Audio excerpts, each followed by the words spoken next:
So when it comes to starting hand charts, one of the things you're going to notice is that some are more exploitative and others are more GTO oriented. And by the way, if they don't mention it, they're definitely not GTO. But what do these ranges actually look like side by side? Which ones should you be using and how should you be thinking about these ranges? That's what we're going to talk about today. Let's get into it.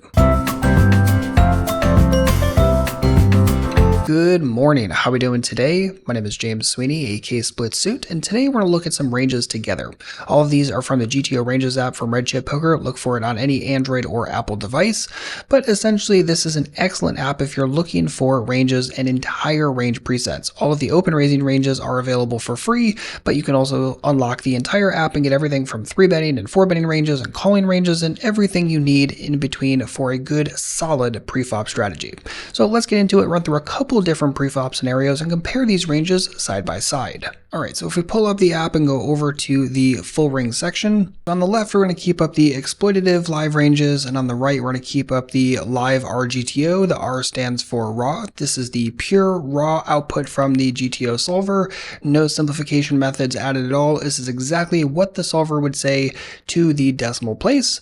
And let's start by looking at a very specific range. I want to look at open raising from the Hijack specifically. So on the left we'll click Hijack for open raising. We'll do the same thing over in live RGTO, and let's compare these two ranges quickly. So one thing that should immediately jump out if we're looking at the exploitative ranges on the left is that there are two different types. There's the default raises in red, which are kind of the ones you always open raise from the Hijack here, and then the yellows are the optionals, which you can throw in if you feel more comfortable, if there are tighter players behind you, that sort of thing.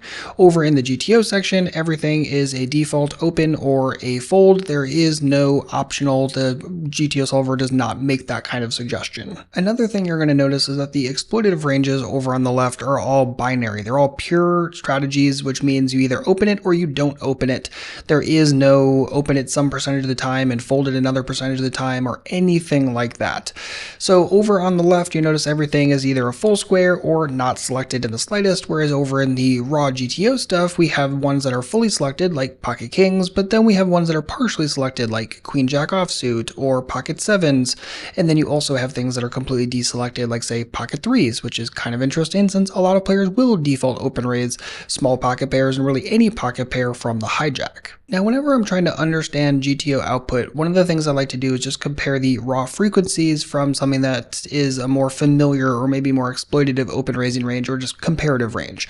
So in this situation, the solver is suggesting opening the Hijack at 15.7% of hands, and the exploitative is suggesting 16.3 at the baseline, and then when you combine the defaults plus the optionals, you're getting up closer to what, 26-ish%, give or take, which is significantly higher than the solver is suggesting. But if we think about what these two models are looking at, they are very, very different assumptions, because the GTO model by definition is assuming that all players after the Hijack opens are going to play totally GTO perfect. That's the way the solver is making the suggestions. So because of that, you're in a situation where, okay, every single person behind you is going to 3-bet appropriately. If they 3-bet you 4-bet, they're going to respond to that perfectly. If they call you, they're going to play perfectly post-flop. Whereas, when we're looking at the exploitative, that is clearly not baked into the assumption set. We're assuming that our players behind us are going to make mistakes, probably not 3-betting often enough, probably playing very, very poorly against C-bets, or at least poorly against double barrels.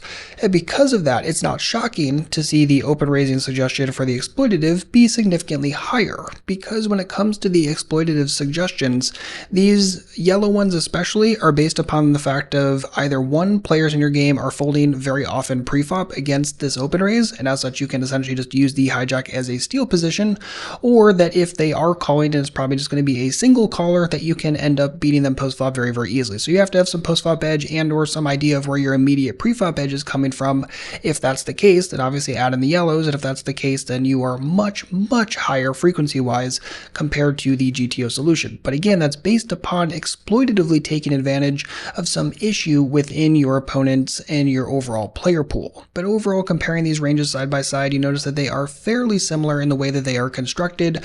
Most hands in the upper left-hand corner, some trail down in the pocket pairs, some trail down in the ace-x suited, and a little little bit of double Broadway stuff, and the exploitative makes things a little bit tighter for the default, ending it at ace-jack, whereas the GTO solution is suggesting most ace-10 offsuit as well as full king-jack offsuit, whereas you don't have that in the exploitative until you get out into the optionals.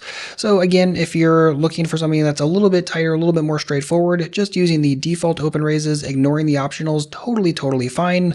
But as you get more comfortable and or you're able to identify extra exploitative edges, then getting into the optionals can make a tremendous amount of sense. And again, comparing the way that these ranges are shaped, both from the overall raw frequency and the way that the hands are included and selected, is very interesting. Notice that the solver doesn't even suggest 9-8 suited, whereas 9-8 suited is a default open raise from the exploitative side of things. But you're only really going to understand where those differences exist by understanding what these two models are and how the exploitative ranges really are meant to be used compared to the GTO solver and what the solver solution is really functionally based upon. Alright, so now I want to switch it up and look at a different situation. This time we're going to look at our button option versus a low jack open raise. So exploitative over on the left, we'll look at 3-bet or call. We'll look at a normal opponent where they open from the low jack. We are on the button, and here's the suggestion. And over in our GTO, let's go to a low jack open. Let's go to a button option, and you notice that we can select either the call or we can select the 3-bet, and it's sometimes good to overlay these so you can kind of see them side by side. So the button 3-bet suggestion against the low jack open is a 5% open, 5% 3-bet, and then a 5.2% call. So collectively looking at roughly a 10% continuance from the button against a low jack open. And let's first start by talking about the 3-bets and compare that side by side when looking at the exploitative side of things, again, for a low jack open and your option on the button when it folds around to you. So the first thing that I see when I'm looking at both of these ranges side by side is that the exploitative, again, much simpler, looking at things that are all pure, no mixed decisions whatsoever. And when you're looking at the GTO solution, very few hands are going to be pure, right? You have pure aces, pure ace-king suited, but pretty much everything else is going to be a mix with some chunk of 3-betting and some chunk of just calling here.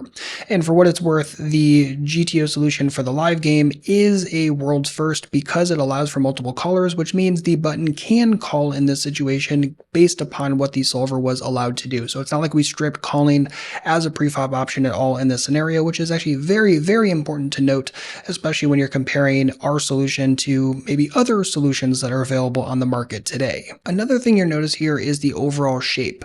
So all of the default 3-bet hands over in the exploitative side are all mashed up in this upper left-hand corner, right? Everything is jacks plus, it's ace-queen plus, there's some other stuff like ace-10 suited and ace-jack suited, but primarily a tremendous amount of top left-hand corner stuff. Whereas when you're looking at the live GTO range, this is not the case. There's a bunch of stuff in the upper left-hand corner. Yes, there is definitely kings and aces and ace-king, but as soon as you start getting outside of that, you notice a lot more stuff kind of gets mashed up in this upper right-hand corner. So you get things like ace-5 suited and ace-4 suited, and king-6 suited is in there a decent chunk. And even things like king-10 suited are in there a good chunk as well.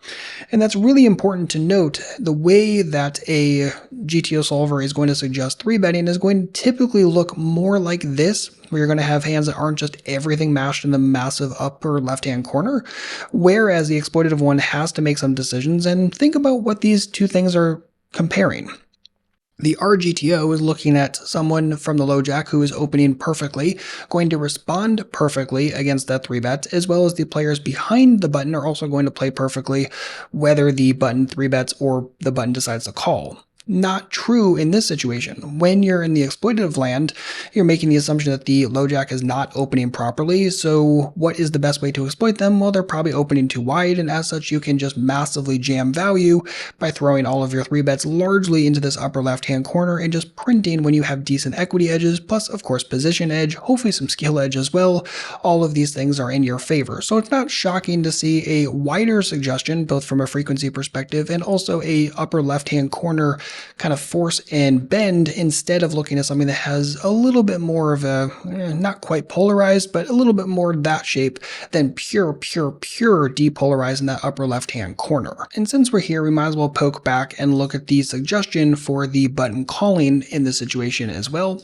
So flick over to done, go to the button call against the low jack open, and you'll notice that one thing kind of interesting here, it does not have full inclusion of things like pocket fours, pocket fives, even pocket sixes, right? Some of these may have been 3-bet a little bit, but they're not here in terms of like calling them every single time like I know a lot of players will. There's some inclusion here in the calling against instead of going for the 3-bet. I know these were involved in the 3-bet as well. And you notice, interestingly enough, pure king-queen from this solution. So the solver is suggesting that you call here with king queen suited against the low jack open, which is at least a little bit interesting to say the least, whereas the exploitative side makes it a pure 3-bet, and again, largely because it's going to have a decent equity edge and utilizing all the other edges in your favor as well, and a decent amount of calling with things like pocket jacks and pocket 10s and pocket 9s. But keep in mind that players in the GTO model are playing perfectly from their open raises as well, which are most likely going to be tighter than the average person in a normal, say, 1-2 live game. The solver is suggesting that the low jack open, roughly 13% of hands? Is that really true in your game? If it is, cool, but if not, and it's mostly much wider, most likely all pocket pairs and probably a little bit wider on the double Broadway, maybe it's a situation where you can 3-bet wider, take advantage of the fact they're going to be overfolding, and as such, you wouldn't adhere strictly to the GTO solution. So again, that's how you can kind of start saying, okay, what does the GTO solution look like? What does the exploitative solution look like? What situation am I in? What kind of opponent am I playing against? Who are the players behind me? This is how you can start melding it all together. All right, so let's go back and I want to look at one more range together with you. Let's go to a situation where the under the gun player opens the button 3-bets. We are under the gun and making a decision on what we want to do against that button 3-bet, assuming no other callers or cold 4-betters or anything like that. All right, so in exploitative, let's go to 4-bet or call. The villain is 3-betting us from the button. We are in early position. And in the live RGTO, let's go to under the gun opens, the button 3-bets, and let's look first and foremost at 4-betting and then go forward from here. So clicking through, this is the under the gun suggestion for 4-betting according to the GTO solver, which is, by the way, 18.1% of under the gun's original open raising range, not 18.1% of overall hands. That's a very important thing to understand when you're looking at the frequency using the strategy builder in the GTO section of the app. So at first glance, there's a little bit of overlap here. We do have pure aces across both the exploitative and also the GTO solution. The exploitative side has a raise or call, which means it's optional. You can go either way on the ace king, both suited and offsuit, and also pocket kings. The solver makes those mostly 4-bets, but they are looking to be mixed. And then you notice that the solver is also making some kind of bluffy suggestions. So a little bit of king jack suited and king 10 suited, a little bit of ace 5, ace 4, and ace 3 suited, whereas the exploitative side of the spectrum has none of those hands included. But this kind of makes sense simply if we're looking at the exploitative side of things. It's making the assumption that the button is probably not 3-betting particularly wide in this situation. Most live players don't 3-bet a ton from the button against under the gun opens, whereas the GTO solution, this is the 3-bet for the button suggestion from the solver against an under the gun open at roughly 4% of hands. This is much wider than I think the default player is 3-betting, again, button versus under the gun in a live game. So it's not surprising to see that the exploitative suggestion is very tight, and that's tight both with the overall 4-bets and just in general, not a lot of bluffs here, not a tremendous amount of calling either. Everything is pretty darn snug. But to make sure we're being fully complete here, let's also go back to the GTO solution, and instead of having a 4-bet, let's look at a call against 3-bet from under the gun.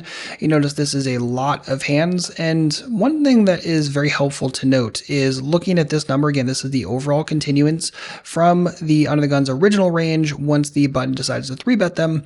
So this number is 31%. If we add up both of those, the 31% from there and roughly the 18% from here, we have roughly a 50% continuance from under the gun against a button 3-bet. It's actually kind of important to know is kind of what the GTO solver is suggesting that you do in terms of overall defense facing a preflop re-raise. So keep that in mind if you're using the app and you're like, how do I get more out of this? That is a big one to really pay attention to. But again, if we look at the calls and pop over here, you notice that there are a decent chunk of calls as well.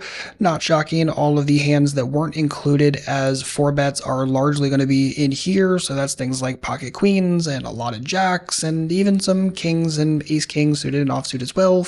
Full ace queen, a lot of ace jack, and also some other stronger hands like 9s and 10s, but you're not getting a pure inclusion like you are over in the exploitative side of things. So one last thing I wanted to do since we're here is to kind of look at the exact same thing. So over on the GTO side of things, we just talked about what is the overall continuance from under the gun suggested against a button 3-bet. Well, let's also do the same thing over on the under the gun on the exploitative side.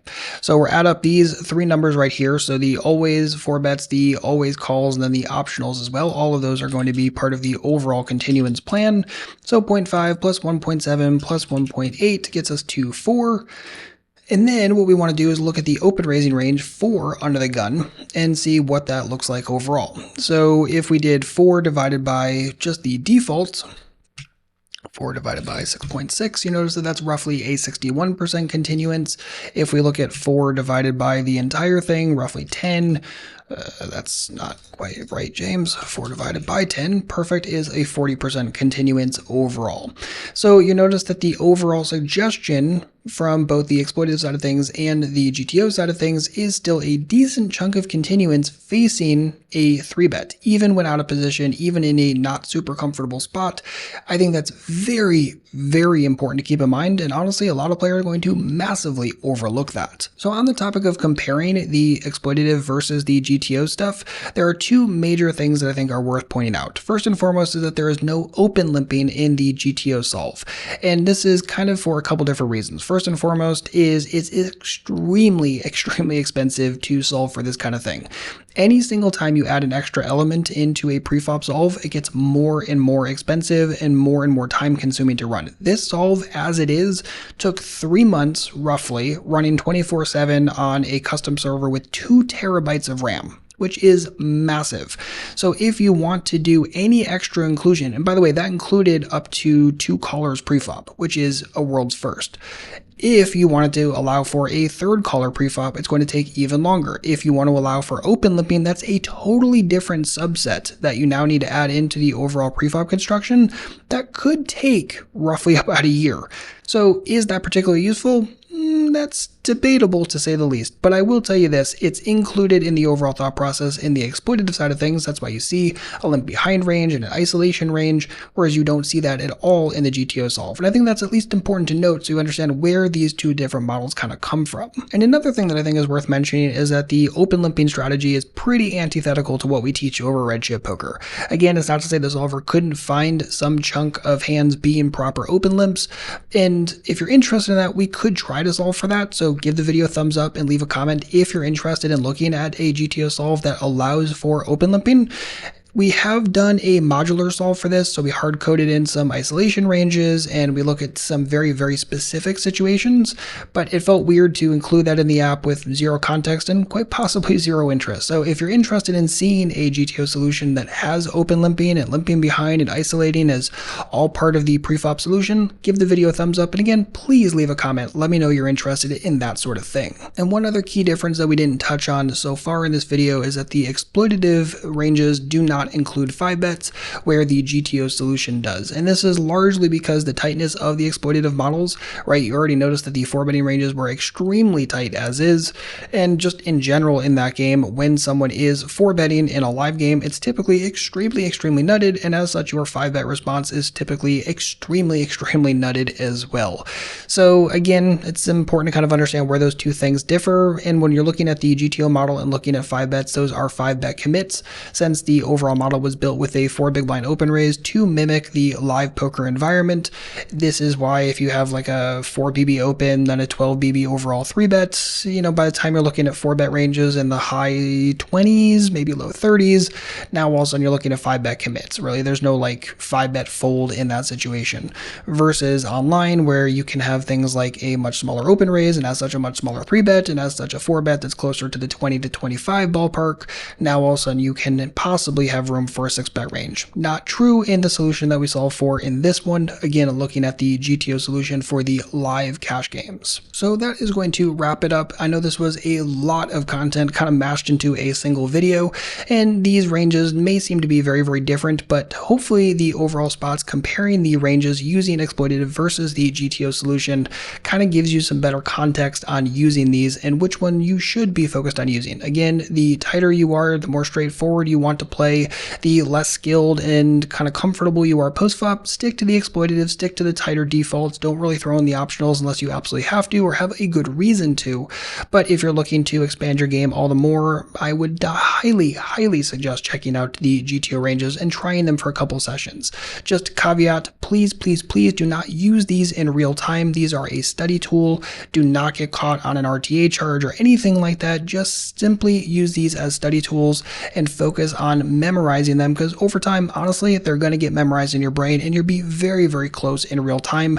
Do not pull the app out when you're playing. Just please, please don't do it. And that is going to wrap it up for this video. Hopefully you enjoyed. If you have any comments or questions, do not hesitate to leave one down below. Or of course, you can always join us on Discord, redchippoker.com/Discord to join for free. Talk poker with over 3,000 players that love poker just as much as you do, and ask any questions about these ranges or anything else. We'd be happy to jump in the convo and help you out. Again, if you need anything, let me know. Otherwise, we'll see you back shortly with a brand new video. In the meantime, good luck out there and happy grinding.